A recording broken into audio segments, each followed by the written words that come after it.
एक छोटे से गांव में रमा और तुलसी दोनों पति पत्नी रहते हैं। दोनों को एक लड़का रघु था और रघु की नई नई शादी हुई थी और रघु के पत्नी का नाम सरला था। रघु और रमा उस गांव में मजदूरी का काम करते हुए मिलने वाले पैसों से बढ़िया खुशी से जीते रहते हैं। वो चारों धनवान नहीं थे, फिर भी कमाई से थोड़े से पैसे में वो लोग बहुत सुख समृद्धि से जी रहे थे। उस गांव की एक प्रथा थी कि औरतें बाहर जाकर बिल्कुल काम नहीं करना चाहिए और औरतें घर में ही रहकर काम देखने के अलावा बाहर जाकर काम बिल्कुल भी नहीं करना चाहिए करके उस गांव का सिद्धांत था। बहुत सालों से वो लोग उस गांव का सिद्धांत पालन कर रहे थे। सरला बहुत खुशमिजाज थी, घर में काम करती, सास ससुर जी की सेवा करती थी। हमेशा उसके चेहरे पर मुस्कान रहती थी, पर समय हमेशा एक जैसे नहीं रहता ना।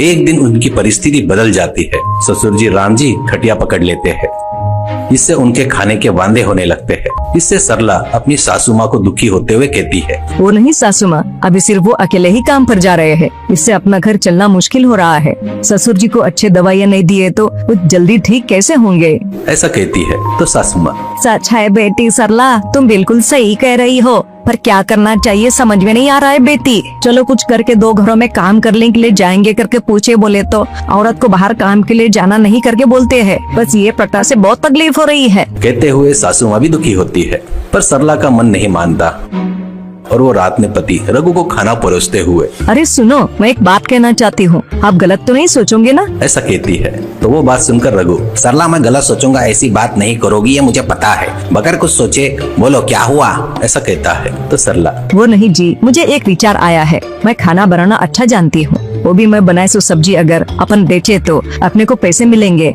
और अपनी तकलीफें बहुत कम हो जाएगी। ऐसा कहती है तो वो बातें सुनकर रघु को बहुत गुस्सा आता है। तुरंत खाना खा रहे थाली को बाजू में ढकेल कर, क्या बात कर रही हो सरला, क्या बात कर रही हो, ये बात मेरे पिताजी अगर सुने तो तुझे तेरे मायके भेज देंगे। तेरे को फिर से बता रहा हूँ, इस गाँव में खास करके इस घर में औरतें बाहर जाकर काम नहीं करना, ध्यान में रख ले। कहकर वहाँ से उठकर चला गया।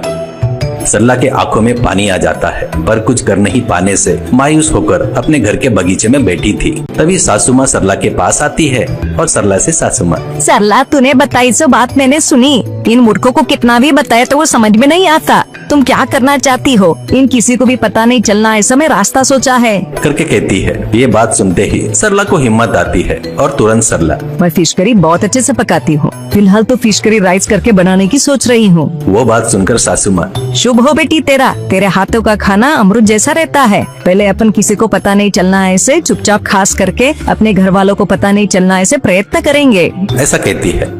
वो लोग सोचे वैसे ही सरला और उसकी सासू माँ रघु काम पर जाने के बाद फिश राइस बनाकर रेडी करते हैं। सरला मुंह पर कपड़ा बांधकर बाजू का घर वाला एक रवि की मदद से गाड़ी पर रखकर मार्केट में जाती है और बोर्ड लगाती है, फिश राइस स्पेशल प्लेट 30 रुपए में करके। आराम से लोग जमा होने लगते हैं। उसे उस दिन सरला को बहुत पैसे हाथ में आते हैं। रघु घर आने से पहले ही फटाफट घर आकर सासू माँ को पैसे देती है तो सासू माँ खुश होकर, सरला मैंने कहा था ना ये बात किसी को पता नहीं चलना चाहिए करके, कहते हुए सरला की तारीफ करती है।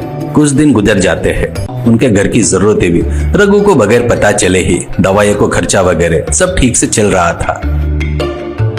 ऐसे ही रहते हुए एक दिन सरला मुंह पर मास्क बांधकर फिश राइस बेचते हुए उनका रिश्तेदार देखता है और वो रिश्तेदार सीधे रघु के पास गया और रघु को रिश्तेदार, अरे क्यों रे रघु, तू इतने तकलीफ में था तो मुझसे पैसे मांग सकता था ना, अपनी बीवी को खड़े रखकर फिश राइस बेचने लगाता है क्या, शर्म नहीं क्या तेरे को, ऐसे कहता है।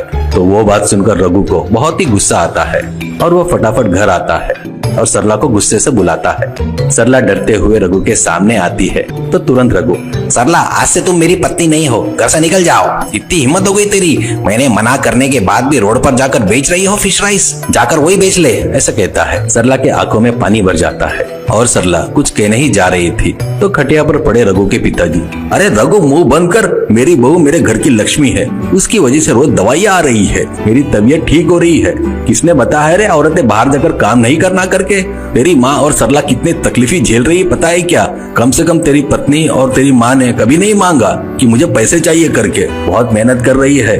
ये बात सुनकर रघु सिर झुका लेता है और रघु सरला से, मुझे माफ कर दो सरला, ऐसा कहता है। सरला तुरंत, अपने बीच में माफी क्यों जी करके कहती है। इसके बाद वो चारों एक छोटा सा स्टॉल लगाकर उसी गांव में फिश राइस बेचते हुए खुशी से जी रहे थे।